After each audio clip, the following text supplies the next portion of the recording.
Emiliano Martinez Manchester ইউনাইটেডে যেতে না পারায় অ্যাস্টন ভিলা দলে ফিরে আসছেন।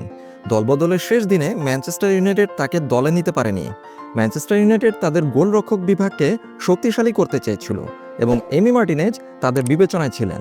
৩১ বছর বয়সী গোলরক্ষক অ্যাস্টন ভিলার ট্রেনিং গ্রাউন্ডে অপেক্ষা করছিলেন যে ম্যানচেস্টার ইউনাইটেড তাকে কেনার জন্য একটি চুক্তিতে পৌঁছাতে পারে। তবে শেষ পর্যন্ত মার্টিনেজের ম্যানচেস্টার ইউনাইটেডে যাওয়া হয়নি, কারণ United Belgian club royal Antwerp থেকে সেনে ল্যামেন্সকে কেনার সিদ্ধান্ত নিয়েছে। অনিশ্চয়তার কারণে গত ৩১ আগস্ট ক্রিস্টাল প্যালেসের বিপক্ষে অ্যাস্টন ভিলার ৩-০ গোলে হারের ম্যাচে এমি মার্টিনেজ দলে ছিলেন না।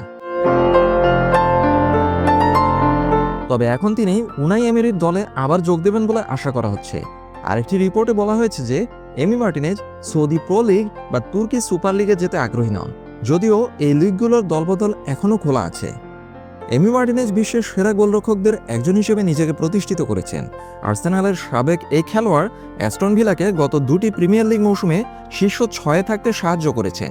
২০২২ সালে কাতারে অনুষ্ঠিত বিশ্বকাপে আর্জেন্টিনার হয়ে সবকটি ম্যাচ খেলেছেন এবং দল বিশ্বকাপ জিতেছে। এমি মার্টিনেজ সম্ভবত ১৩ই সেপ্টেম্বর এভারটনের বিপক্ষে অ্যাস্টন ভিলার পরবর্তী প্রিমিয়ার লিগ ম্যাচে মাঠে নামবেন।